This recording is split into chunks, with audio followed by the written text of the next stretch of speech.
Hi, everyone, and thanks for joining me for episode 873 of the People Behind the Science podcast. I'm your host, Dr. Marie McNeely, and this week we are rebroadcasting our interview with our guest, Dr. Simon Sponberg. Listeners, Simon studies how the brain works with muscles to make bodies move. He uses animal models to look at how the body and the muscles communicate with the brain about what is happening in the environment and how to react. Many types of movement are difficult to replicate with robotics and other created systems, and Simon's work has important applications in this realm. And in our interview, Simon shared some great stories about his life and his science. So sit back and enjoy this episode of People Behind the Science. Every day, discoveries are made that will change our understanding of the world around us. Dr. Marie McNeely is here to bring you the brilliant minds who are making these discoveries so they can share their incredible stories and take you on an amazing journey. Welcome to People Behind the Science.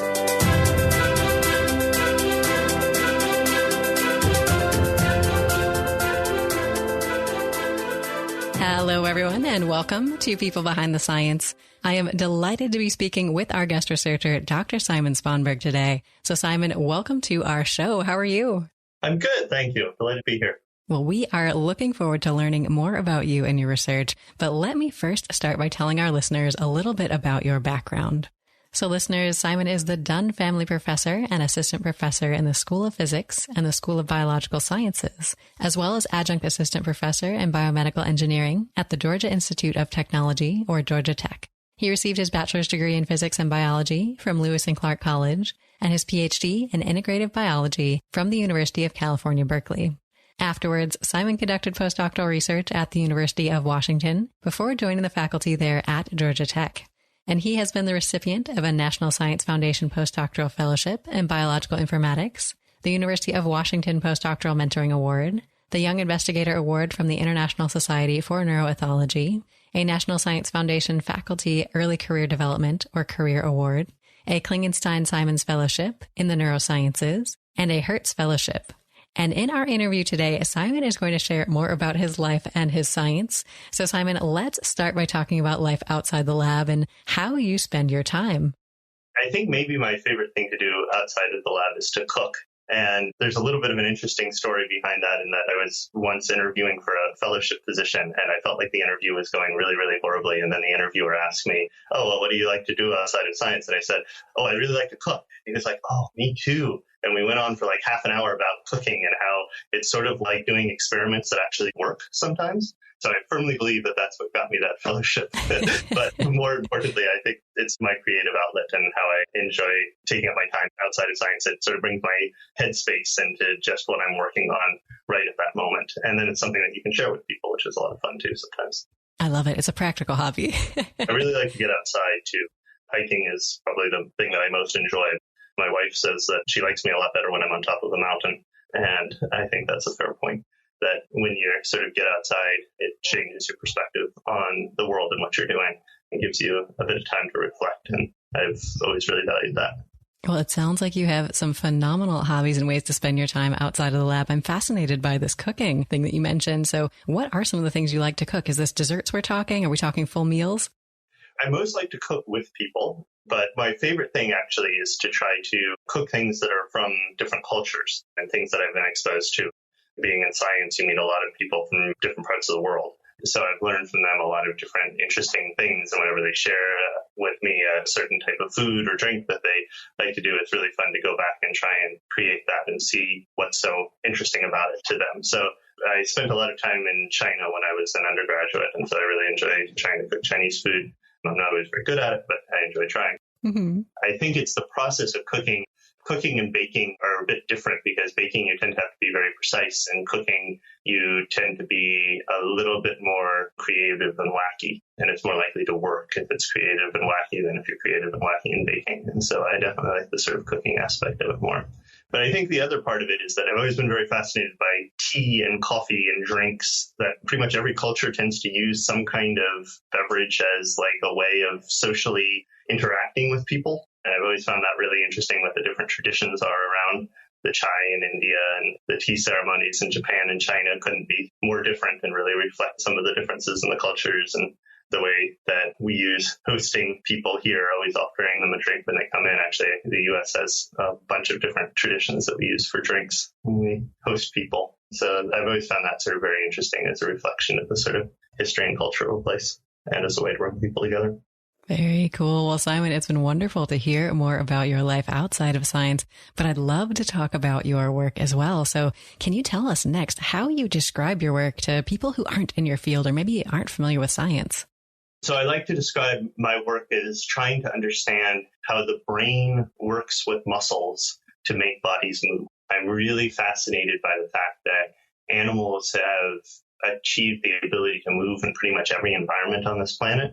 And they oftentimes do so with sort of a grace that we find really hard to capture in our robotics or our created systems. That's starting to change. We're starting to get robots that are really, really good at doing certain kinds of movement.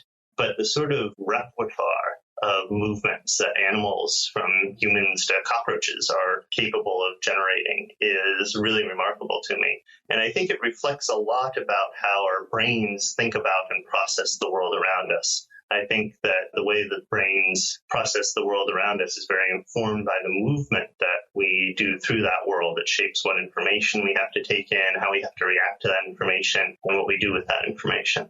So in many ways, I'm a neuroscientist, but I'm a neuroscientist who first tries to study the body and the muscles so that I know what the brain has to do. Well, I think your work is fascinating, and I'm looking forward to chatting about some more specific projects as we go through our conversation today. But I'd love to take a moment to talk about motivation here at the beginning. I know my listeners and myself are always on the lookout for little motivational quotes, sayings, things to get us through our day. So do you have a favorite that you can share with us, Simon? I have a quote that it's thought to be an Isaac Asimov quote. And I've heard several different ways that it's written out. So I'll give you my favorite, although it might actually be a paraphrase, so don't quote. Mm-hmm. But the phrase is, the most exciting words in science, those that herald the greatest discoveries, are not eureka, but rather, that's funny. And I think that that's a really interesting quote because it certainly rung true for me that it's very rare that when we're going about our science that I think we know exactly what the outcome is going to be, and then we're just confirming it. And when we see it, we're like, eureka, everything makes sense, right? That's not the experience I've had. Usually the things that have heralded the greatest moments in science for me, but also the most frustrating, has been when I'm expecting something to happen in a certain way, and then it's quite different. And I'm like, that's really weird. And trying to sort through that weirdness and that complexity is a real challenge. And initially it can feel really frustrating because things aren't going the way I'm expecting them to go. But it's happened enough to me now that I know I should stick with it and see where it leads me. And I think that's especially true when you're studying things like organismal biology and biophysics, because we're dealing with really complex systems here, right? A moving body, even an insect, is extraordinarily complex. Hundreds of thousands of neurons, many, many muscles, lots of different behaviors. So it shouldn't be too surprising that it doesn't sort of conform to our initial expectations. But trying to sort of be open and understanding where the data is leading you is, I think, a real fun part of the science for me. Definitely. I think I can say from firsthand experience myself as well that things often don't go as planned. And this can almost put you in a fervor to kind of figure out why, which I think is a really exciting part of the job. Can also really stress you out. Right. If you're feeling a lot of pressure to get something done, and then you've got a presentation coming up and you're analyzing the data and you're like, oh, I know what this data is going to say, and then it doesn't work out that way. Initially, it can be really, really stressful because that's not what I expected. The impending deadlines, right? Right. Then your story has to change. Or you think you're crafting a story that sounds really good to yourself, and then you see something in the data that doesn't conform with that story, and you're like, oh, well, that's not how it's working. So I have to go back and figure out what the real story is behind that. And initially, that's extraordinarily frustrating. And it's still very challenging. But usually I've found in the end, it leads to a more interesting, more depthful story that opens up more questions. Definitely. And I think sometimes mentors or role models or even just colleagues can help you get through some of these situations where you're stressed out trying to figure out what to do next. So I'd love to talk about some of the people who might have helped you along your career, or maybe inspired you at the very beginning. So Simon, do you have some of these role models or inspirational figures of your own? Yeah, I think the person who's probably the most immediate role model for me was my postdoctoral advisor, Tom Daniel. I've had other people who have perhaps been more purely inspirational or even more challenging. But as somebody who is a very successful scientist and extraordinarily happy doing his science, at least it seems like it, and I think he genuinely is, and also somebody who I very much respect as a person and a mentor and his ability to communicate with others, I really have a great deal of respect for Tom, and that's why I actually went to go work with him, was that his science was very inspiring and the stuff that we could do together would be really, really cool. But I also worked with him because I wanted to understand how he sort of put the pieces together to be a happy scientist. Along the way, I've had a lot of other people that I think most of us who have been in science for a while feel like we've had a lot of role models and mentors along the way. For me, at least, Tom's the closest thing to a role model in that full package kind of way. But I think a lot of times we have role models for different elements of what we do. There's people in the field that I very much look up to and admire their work. Michael Dickinson does this extraordinary work that I've always found really inspiring to read about. And other people have other aspects to their life that have been really well put together. And my wife and I are both academics, and getting 2 jobs in academia is very challenging. So we've had a couple of role models in that front. Definitely. And you touched on some of these different stages of your own career, and I'd like to rewind it all the way back to the beginning. Simon, can you talk a little bit about what first sparked your interest in science and where it went from there? Well, it certainly wasn't for a love of insects. I do a lot of work on insects, but I actually had a very traumatic experience with a cicada when I was 6. The cicada shed these exoskeletons, and I was living in New Jersey at the time, and there were a bunch of exoskeletons around in the bushes, and I was going around looking at them because they looked really odd, and I reached out to pick one up, and there was a live cicada behind it, and I didn't realize that it hadn't fully shed, and it made this really loud cicada sound, and it really startled me. So I like to tell that story because I think it's important to recognize that we don't always need to be inspired from an early age about what we're doing. I'm not somebody who, when I was 6, I knew exactly what I wanted to do, and I've been doing that ever since. That's great when it happens, and more power to the people that do that. But for a lot of us, I think we sometimes go around looking for where the inspiration is coming from, and sometimes feeling our life needs to change at different points in time. And I think that's important to recognize, is that you really do have that sort of power to redirect your life at many different times. And I still feel that way. Sometimes I wonder, and sometimes I do go into different directions with my science than what I've done before, because I get inspired in new ways. But to go back to the original question, I think one of the things that really got me inspired in how to think about the world was I had a very good middle school teacher, Mr. Gagermeyer, who was in Montana, which is where I was growing up at the time. And he led this program that's a national program called Future Problem Solvers, where you sort of get together with a team of other students and you're given a scenario that takes place, sort of a near future science fiction story about humans going to colonize Mars, or the outbreak of major diseases that are very hard to treat, or new economic systems or new science discoveries that are shaping the world in different ways. And in that scenario, you're then supposed to brainstorm a bunch of potential problems that could come up, and then identify sort of an underlying problem that might challenge society in a number of different ways. And then you're supposed to brainstorm a bunch of potential solutions to that problem. It's actually a competition to try and come up with these ideas, and you get sort of more points the more creative you are and the more different fields you bring into posing those problems and those solutions. And I found that really, really fun, sort of like a blue sky brainstorming idea. And I think that really got me interested in just thinking about the future, and not just the kinds of solutions that we need, but even what are the real problems that we need to try and address, and what are the gaps in our knowledge, and how would a basic understanding of how the world works better inform us to be able to lay the foundations for future solutions and discoveries. Well, it sounds like a wonderful experience. Then you were getting interested and excited about science and problem solving and sort of this critical thinking that's important for research at an early age. How then did you decide to make this a career? I was having a real difficulty when I went to undergraduate, when I was trying to decide where to go for my undergraduate degree, because I was trying to decide what I should major in. And I knew I was pretty interested in science, but there were a lot of different fields of science that I had gotten sort of interested in, and was also pretty interested in philosophy and history and international studies. So I was sort of going back and forth, and I had a phone call with one of the professors at Lewis and Clark College, Michael Brady, before I went there. And he was asking me what I wanted to do when I went to college. And it's like, if I was doing science, I would really like to do something that has some biology, but at the same time, I'm really fundamentally interested in physics and the approach that physics takes. So it'd be really cool if there was some way to combine those two things. I had never really heard of biophysics before. And of course, Michael Brady said, oh, well, I'm a biophysicist. That's what I do all day. So we had a very fun conversation about that.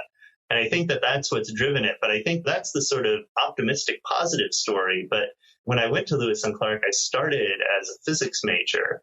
And after a couple of years, I had done a number of the physics classes, and I was looking for research. And the type of physics that was really interesting to me was classical mechanics, the kind of physics that a lot of people say, oh, well, let's just solve. There's nothing new and interesting to do in that. In fact, I had several faculty members, not necessarily at Lewis and Clark College, but around, sort of say, oh, there's not really that much interesting research to do in that. But of course, that's not really true. That was right after the 90s, and there was all this study on chaos theory and fractals and nonlinear dynamics and new ways of thinking about complex systems, even in classical physics.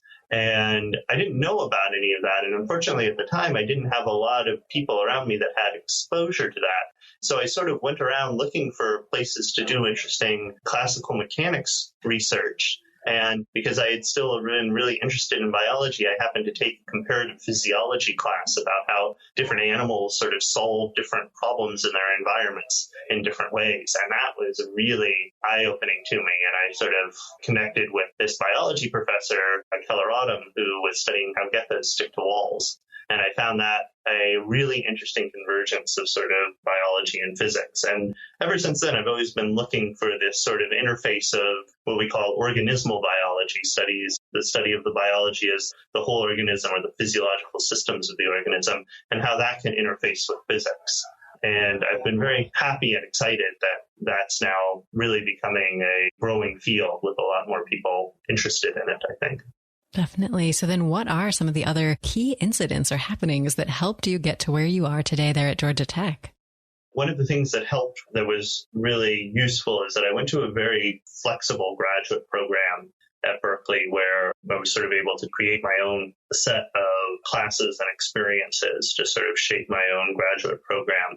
I was also fortunate to be on a Hertz Fellowship, which really pushes you to not do things the way that people necessarily want you to do, but in the way that you want to do it. So to create your sort of own vision with your graduate work, they try and give you funding as a graduate student to sort of strike out and do your own vision of what's going forward. And I think that's generally wherever people have flexibility to do that, it's difficult to get that flexibility. And I'm very grateful for that flexibility. But we all have that flexibility sometimes in our lives. And whenever we do, I think it's really important to try and take that opportunity to shape things through your own vision of what you want to have happen rather than just sort of going along with what other people are doing or what your advisor is doing.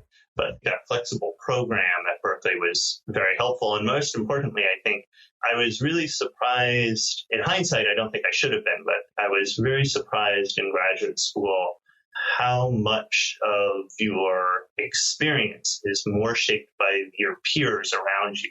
Being surrounded by really brilliant people studying very different things. And I think having that environment of peers around you was a very important feature to sort of shaping me as a scientist. Definitely. And then how did you go through the experience of your postdoc? I know this is a stressful time for a lot of scientists because it's almost a bridge between graduate school and then getting that permanent position. So you almost feel like you have to start thinking about the future even when you're just starting that next step. Yeah, it's a bridge where you don't even know if there's an end to the bridge, right? That's the stressful part, right? It's like walking through a really dense fog, like on the Golden Gate Bridge on a really foggy day. You hope that it ends somewhere.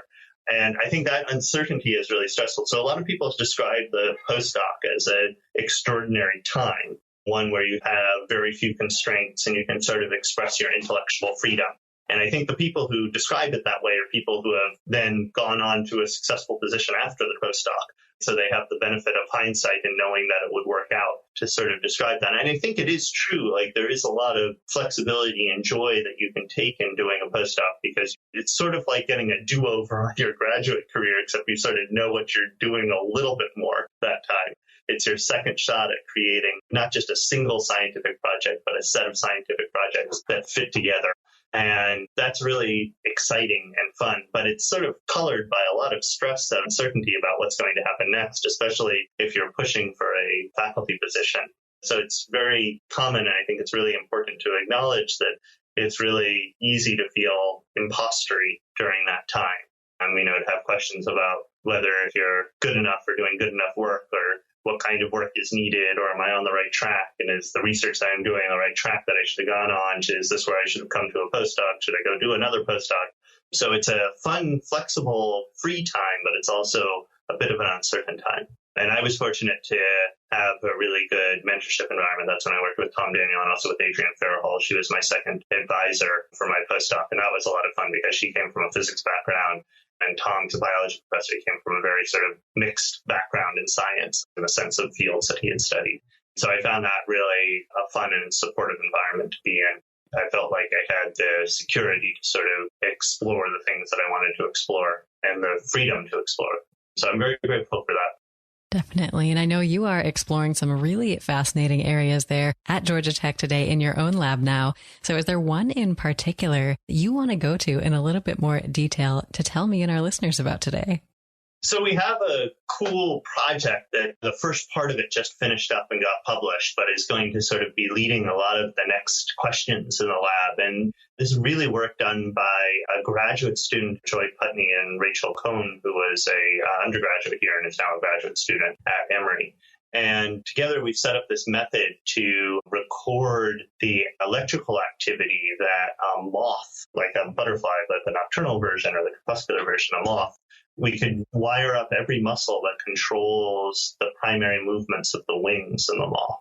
So we could tap in and try and listen to the electrical activity, a nearly complete recording of the electrical activity that the moth's brain gets to send to its wings while it's flapping.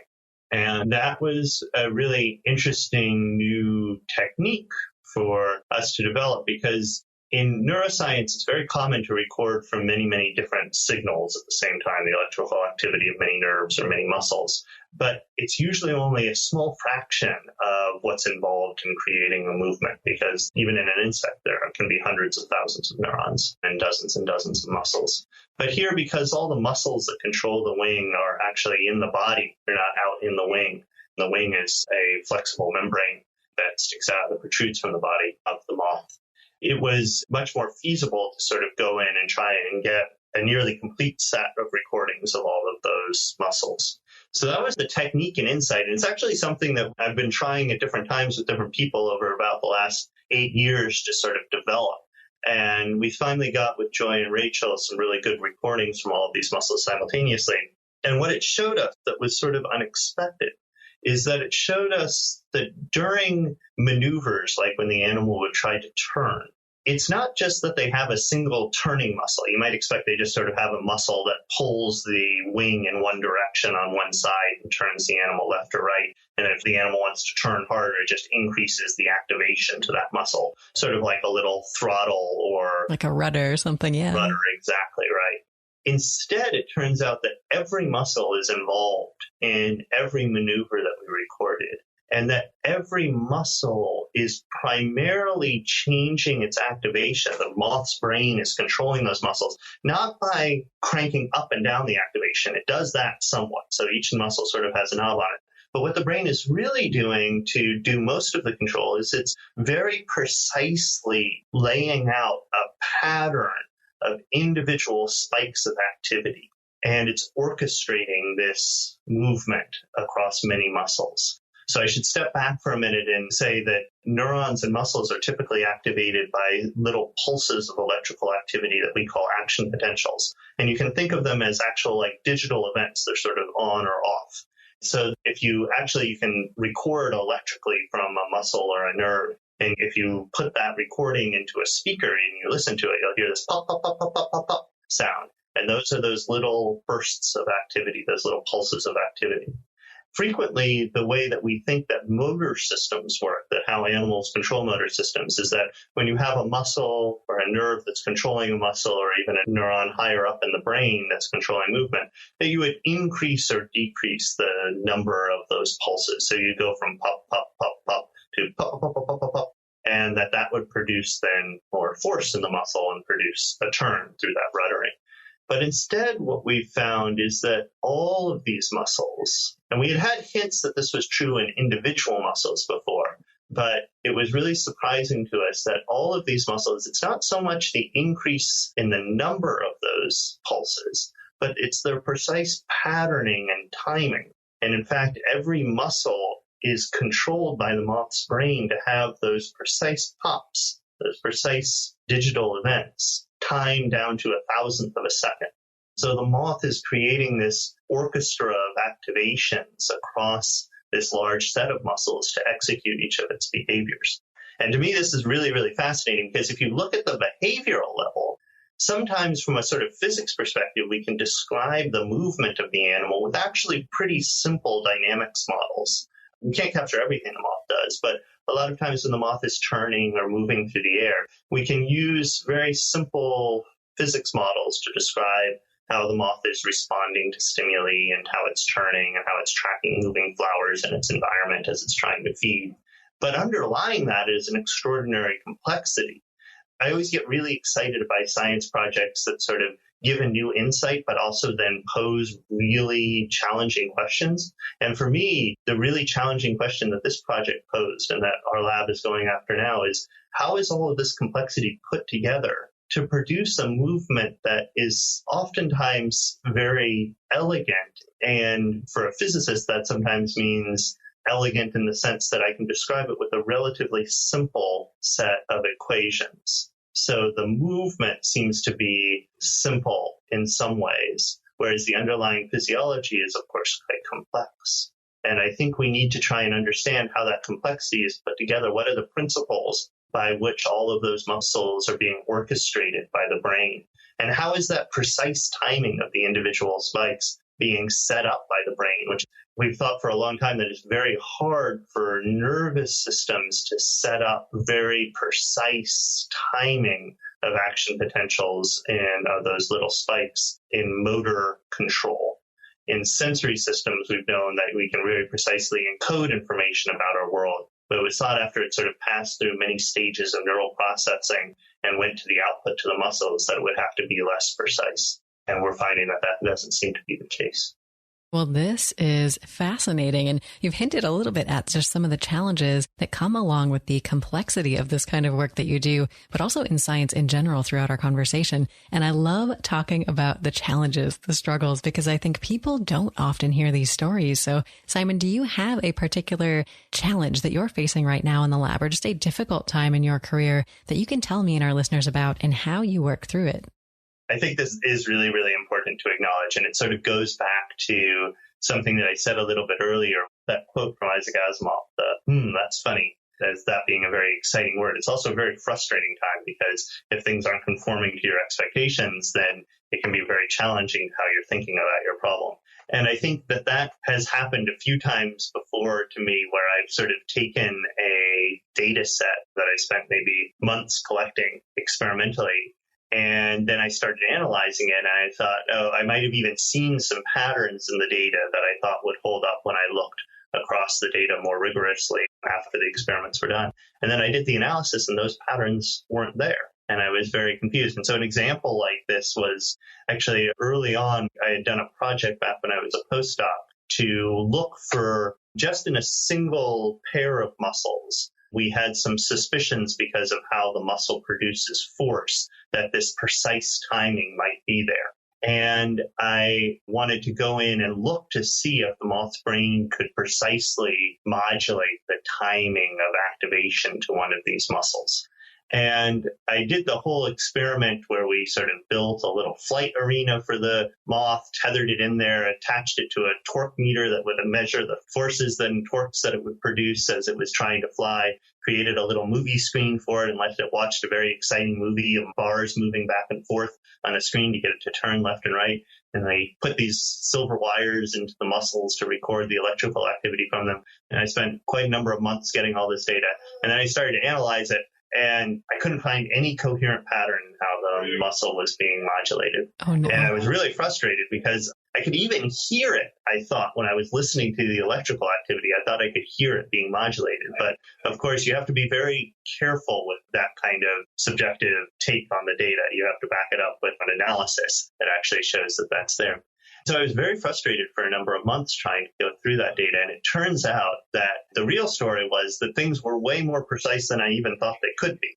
That the timing was so precise, it was being modulated at less than a millisecond, less than 1,000th of a second. And the way I was analyzing the data wasn't careful enough. Basically, I was just using standard ways that we detect when those spikes occur. But if you do that without a lot of care, then you can actually introduce variation into the data because you'll detect different parts of the spikes, and the spikes themselves are a millisecond wide. So if I'm detecting the rising edge of one of the spikes and the falling edge of another one of the spikes, then I can introduce variation into the data that I wasn't intending that will mess up the patterns that I was looking for. So eventually I realized we had to go back and develop some ways to much more precisely detect when those spikes occurred. And when we did that, all of a sudden the patterns emerged. But at first I didn't believe that that could be the case because the timing change was so precise that I didn't think it could have any impact on the movement of the animals. But I went back and looked a little bit more at how the muscles work, and it turns out that those muscles are very specially tuned such that they're very responsive to timing changes, and much more so than a lot of muscles are. So the story then started to make a little bit more sense to me, and then we sort of followed that up with an experiment where we actually went in, and because all of these are little electrical signals, you could actually replay the electrical activity into the muscles and change the timing of those spikes by stimulating the muscles. And we found that by putting in a small change in the timing, you could actually induce the moth to turn. So we sort of did the follow-up experiment to make sure that was. But along the way, there was a lot of frustration about the fact that the data wasn't conforming to what I was expecting it to do so. But it really held a sort of deeper story underneath that just took some time to unravel. Absolutely. And I like that this story had a happy ending, Simon, because we loved celebrating the successes in science, particularly if there's a lot of toil and struggle leading up to it. So I do want to make sure we have time to chat about some of your successes as well. Do you have a favorite success story you'd like to share? I think we can go back to a number of different stories in a scientist's career of things that have been successful. But let me pick a really recent one because I think it also reflects some of the challenge and difficulty in science. So this is a story about working with my graduate student, Travis Toon. He and I and a couple of other students, Jeff Gao and a postdoc, Brett Aieo, were at Oregon National Lab. So this is a big synchrotron, a particle accelerator. And if you've listened to what I do about my work, you might say, well, what does a synchrotron have to do with animal locomotion? It turns out that if you take that muscle, it has such regularly arranged little molecular motors in it that produce the force that muscle creates at the macroscopic scale, that if you take an animal's muscle and you shoot high energy X-rays through it, those X-rays will scatter like the classic two-slit diffraction experiment in physics, and you'll get a pattern of light spots that reflect the underlying molecular structure of the muscle. So Travis has been doing these really hard experiments where we simultaneously try and measure the forces that the muscles are producing and shoot the high energy X-rays through the muscle so that we can see what's happening at the molecular scale at the same time. And we do this all at 1,000 frames a second to try and get sort of high speed resolution movies of how does molecular changes inside the muscle relate to the forces. So that's what's supposed to happen. That's not what always happens. And it's always very fun, but very stressful when you go to Oregon National Lab for the Advanced Photon Source to do these experiments, because you get a grant for time, not for money, but for time on the X-ray beam. And you're given maybe 3 or 4 days to do your experiments. And it's quite competitive to get that time, and it's very valuable time. It costs quite a bit of money to run that beam every day. So you really need to try and take advantage of it while we're there. And we had this very cool experiment set up that we really wanted to collect data on. And it was a really important experiment for Travis, too, because it was the sort of last experiment that he needed to complete in order to get all the data for his dissertation. So we went to Oregon and we were using moth muscles, these muscles that control the flight, the ones that have the precise timing that I was just talking about. So you ship the muscles in a cooled off environment and you get them to the beam and then you prep them and stick them in the beam and activate them and measure their forces. And we had done this a few times before, so Travis and I were pretty confident that we could get this experiment to work. And we started the experiment, and the first muscle that we put up, we got actually a little bit of pretty good data. So we were really excited. And then we put the second muscle up, and we didn't get anything. Then we put the third muscle up, and we didn't get anything. And then we put the fourth muscle up, and we started to measure forces, and the forces started going all over the place. And we couldn't figure out what was going on. We thought that something was wrong with our equipment. And over the next 2 days, Travis prepped, I think, 20 muscle preparations, each of which takes about an hour and a half to do. And none of them worked. And we tore apart every piece of our rig. We had tested all the equipment before we came, and everything was working fine. And we couldn't figure out what was going on. It wasn't even consistent what the problem was. It's not like we were getting no force or that we weren't activating the muscles. Sometimes they would activate, sometimes they wouldn't. Couldn't figure out what was going on. We were getting really stressed because we were running out of time. We really needed this data set. And we had only brought a certain number of specimens with us, and they weren't working. And we finally concluded after about 2 days, working 18 hours a day and sleeping for like 4 to 6 hours, that all of the muscles that we had brought had died in transit. That basically something had happened in transit. They probably got too cold or too hot. And because it's sensitive physiological tissue, they just basically all had lost their viability. So we realized that we had sort of been spending 2 days working with muscle that had already been damaged and that we couldn't get anything out of. So we were extremely frustrated because we had 2 days left. And I think the good lesson here is when you're really frustrated with something like that, ask for help. Mm-hmm. So I got on the phone with my former postdoc advisor who had some of the same kinds of moths that we use and said, help, all of the muscles that we brought are dead and not working. We don't have any more back at the lab back in Atlanta that we can prep and send up. And he got a couple of people together in Washington and they prepped up a bunch of muscles for us and sent us the muscles overnight. We went and slept for about 10 hours while the muscles were in transit to Oregon National Lab. We went out to the UPS store, got the box, showed back up. We had 36 hours to try and finish and collect all this data. And I had to leave after 10 hours because I had to come back to Atlanta for a meeting. So we got some data out of it. And we finally, all of a sudden, immediately, everything started to work once we had good muscle. And then I had to go, which was very stressful for me, too. And Travis and Jeff, who were the only two left at that point in time, did like 12 hour-and-a-half long preparations over the next 30 hours. And were able to get a really nice data set out of it. So that was a really big success, but it was a really big success that had an extraordinarily frustrating and very stressful time in the middle of it. It's almost more rewarding, I think, when there's a lot of struggle leading up to it. You can appreciate the success more. It can be, yeah. But I think Travis and I could have both done with a little less struggle along the way on that one. That's true. That's true. Well, we've talked about a lot of different experiences you've had over the course of your career, some of the ups and downs. I'm going to dive outside of science for a moment to talk a little bit about what you're reading and books that you've enjoyed over the years, because me and our listeners love getting book recommendations to add to our own reading lists. So, Simon, do you have a favorite book, whether it's related to science or not, that you'd like to tell us about today? I have one book that's an unusual book that I think I really want to recommend, and it's especially a good book for kids, but it's one of these books that's for kids, but probably is at least as informative for adults. So if any of your listeners have kids, this isn't science related. I just think it's a very beautiful commentary on how the world works and what we value. So the book is called Momo, M-O-M-O, and it's by Michael Ende, who's the author of The Never-Ending Story. And I don't want to spoil it, but the book is about a very unusual girl who doesn't speak, but is very, very good at listening. And the drama and story in the book is about what happens when a bunch of men in gray show up to this little girl's town and start trying to convince everybody in the town to invest their spare time in the time savings bank, where it will be returned to them with interest later on. And it's a very interesting story about how we sometimes try to live our lives very efficiently and effectively, and how we sometimes feel like idle hands are the work of the devil, and that kind of attitude. And it celebrates the role of play and time and listening and just having a different perspective on the world. And I think it also shows that how people who are very different from the other folks around them can have very valuable insights that can sometimes be really important to saving us from ourselves.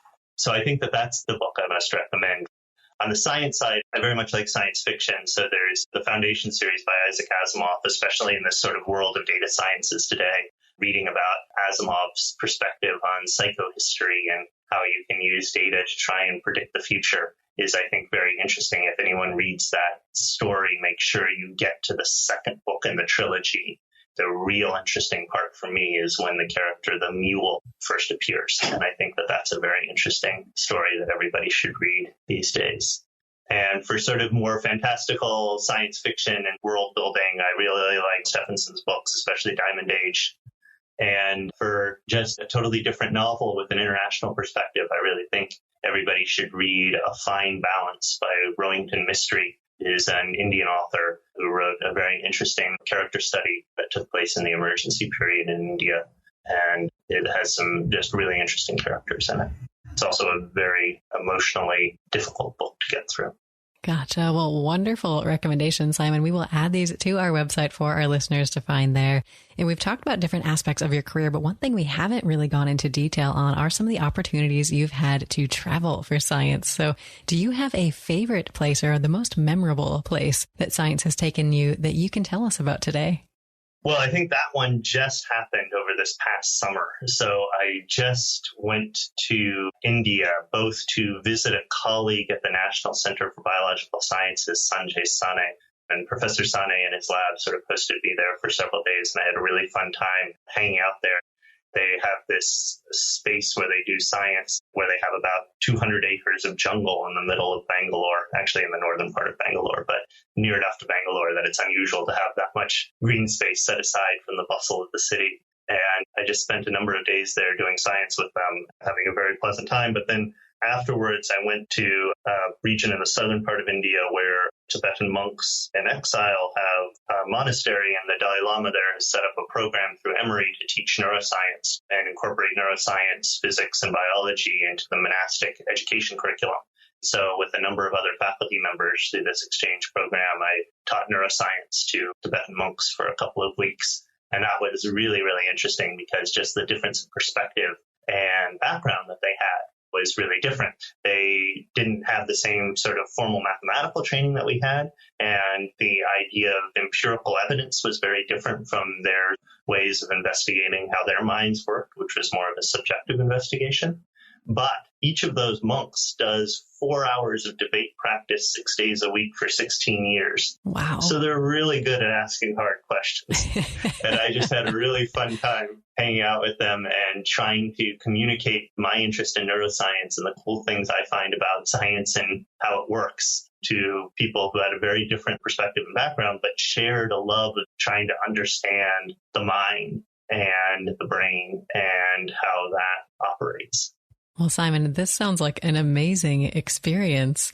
And one of the things that makes science phenomenal are some of these people that you get to interact with, some of these opportunities you have to work with people across cultures, across countries, and across the world. And I think this often goes contrary to the stereotypes that people have about what scientists' lives are like and some of the things that you get to do. And I think oftentimes there are stereotypes as well about scientists themselves. We're seen as very critical, very serious all the time sort of people. And that's often not the case. So we love showcasing the human side of science by just talking about some of these great experiences you have or quirky traditions and fun memories you've shared. So do you have an example you can share with us today?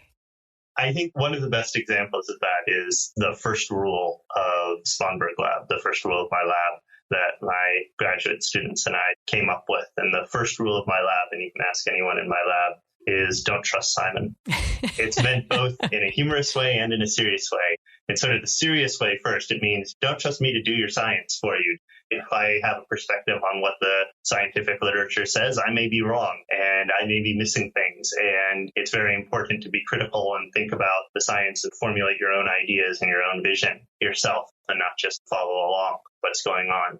But it also means that sometimes I'm a little mischievous and sometimes I have a dry sense of humor and I like to play word games and such. So sometimes you just shouldn't trust me because I may be joking around. And one example of that is when I was in my postdoc. This was around the time when Arduinos were becoming really popular, these electronic kits that you can build little sensors and detectors of. Tom Daniel, our postdoc advisor, had a Mac computer, and the old Mac laptops had little remote controls with them. And it turns out those remote controls just flashed a little pattern of IR lights, of infrared lights at the computer, but the pattern was the same for all computers. So we got a little infrared LED and attached it to a little wireless electronic chip. And we took a 3-ring binder and drilled a little hole out of the side and put the little IR light so that it would stick out, and put the little wireless transmitter in the pocket of the binder and then put it up on his shelf. So with that, we could wirelessly control his computer from the other room, which led to all kinds of fun. So we sort of slow played it over the next week, and occasionally we would just start playing jazz or something on his computer and turn up the volume. And we would always do it whenever somebody was walking into his room. So he always thought that the person walking into his room had like some kind of remote control. So he started patting down everybody that came into his room, trying to figure out where the remote control was.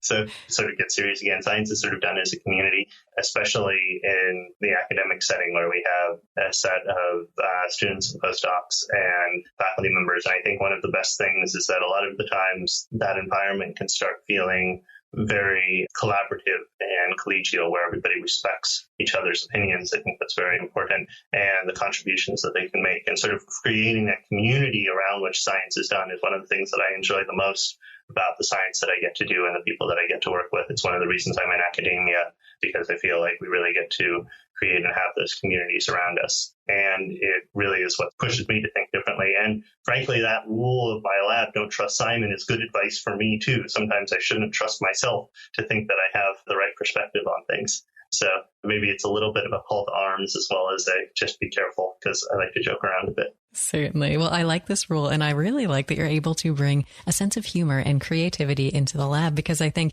creativity is essential for solving some of these huge problems that science faces today. So Simon, if we gave you all of the resources you could dream of, funding, staff, technology, whatever you need, what is the one question you would most want to answer? I think of resources as what capabilities they enable rather than what specific question they answer, because a lot of times I think a single question can be answered in a lot of different creative ways. So I'll answer that question about a specific question in a second. But if we're really talking about resources and people, I think the thing that I would most like to see is I would like to see all the really cool tools that are being developed in specific animal systems, like the really advanced genetic techniques in flies and some of the really cool behavioral techniques that you can do in rodent behavior and neuroscience, and some of the ways that we can do training and such in human neuroscience.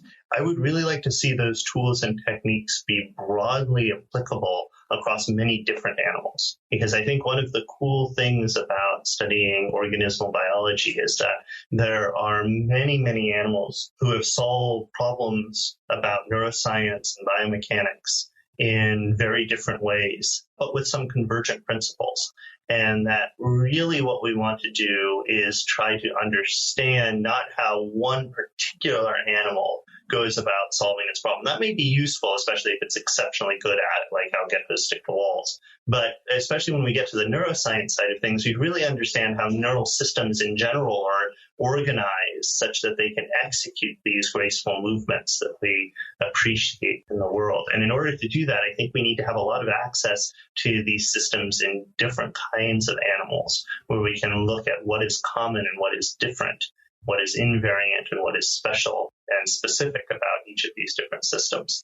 So I would really like to see a cross-fertilization of tools across systems. And I think that that's very challenging. So I think the key idea there is that the people that are doing the science need to develop their scientific questions. But in terms of the technical expertise of people, having more of that, what that creates is the capacity to answer questions and the capabilities that we have. It's not the question in and of itself. I think the question that I would most like to answer is a high-level question of how do we filter out the relevant information from all of the thousands of sensors that we have, that we then can transform that into a way that we can then use in an effective way to move around the world. That's the high-level vision science question. A more concrete question is just, how the heck do flying insects stay aloft? That's really hard. We sort of understand the basic aerodynamics principles. We understand some of how they control their movement, but it's still really challenging. It's a dynamically unstable behavior that we describe in physics, which means that if the little insect's brain is not continuously sort of taking information and updating how it controls its body, it's going to fall out of the sky within a few wing strokes. And yet these insects negotiate really windy, blustery, turbulent environments. They do it in all kinds of different lighting conditions. Moths can slow their brain down so they can see flowers and track the movement of flowers and turn in midair 20 times a second. And they can all do it in light levels where you wouldn't be able to see the hand in front of your face. So trying to understand how all these various elaborate sensory, motor, agile skills are implemented in something that is so small as an insect. I don't like to say that they're simple because they're still extraordinarily complex, especially from a physicist's perspective, but they have these amazing behavioral repertoires, and it seems like a very interesting system to study for those. Definitely. Well, Simon, you've shared some great insights and ideas with me and our listeners today. And there's one last thing that we'll ask for, and that is advice. So what is the best advice you've ever been given? I think maybe the best advice that I've been given is to think about what you do as voting with your career, as saying that from a science perspective, the most valuable thing we have is how we invest our time and our intellectual energy. So whatever problems you feel are the most challenging and interesting and most need to be addressed, you should vote with your career. You should push your career in that direction. So I think that's the highest level advice that I've gotten that's really good. But the other part of it is to try and find an environment, and this is easy to say and hard to do, and we don't always have the opportunities to do this, but try and find an environment where you're inspired by the people around you and find a supportive environment where you're sort of going to be set up to succeed, where the kinds of questions that you want to go after can be appreciated. And I appreciate how hard that is. That's not an easy thing to create. Many of us aren't given that opportunity to find that place. It's one of the things that I work the most with the students on, trying to figure out what that is and where it might be. I've been very fortunate to have a great set of colleagues and people around me who have that support for me. But there's definitely been times in my career where I felt very challenged in that way. Well, this is outstanding advice, Simon. Is there any other last piece of advice or a last message that you want to leave me and our listeners with today? I think for the scientists, especially the early career scientists, many projects that you work on will hit a stage probably very near the end where everything suddenly seems to go to pot and everything seems like it might collapse around you. And that usually happens when there's sort of a piece in the data that doesn't fit with the story that you've started to develop. And as I mentioned before and told some stories about, that's a really difficult time, but it's also a time that usually heralds new stories to come. And I think keeping up your motivation and having some confidence and having some belief in the process of science rather than in the state of science, that the scientific process will lead you to new insights into that story and potentially even more interesting things when that happens. Many of us have faced those challenges. I think all of us, but I don't want to speak for everyone. But I know many of us, and certainly myself, have faced those times where it feels really, really frustrating and it makes you question your value as a scientist and your capabilities as a scientist. But it's definitely, those are the hardest times to push through, but they also sometimes lead to the coolest new ideas and insights. Well, Simon, an important message to pass on to our listeners. If they are interested in your research or your work and they want to learn more about you, what's the best way for them to do so or to get in touch? The best way to get in touch with me would be to use my email, which is my last name, Sponberg, at gatech.edu, georgiatech.edu. You can also find me on my website, which is sponberg.gatech.edu, or just Google my name. The nice thing about having a rather unique last name is there's not very many other Simon Sponbergs. So if you Google my name, you'll find my website. I'm also on Twitter at simon.sponberg, and you can tweet at me. Fantastic. Well, listeners, definitely check out Simon's website. Get in touch if you have any questions. And Simon, it's been such a pleasure to have you on the show today. Thank you. It's been great. And listeners, wonderful to have you here as well. We'll see you next time on another episode of People Behind the Science.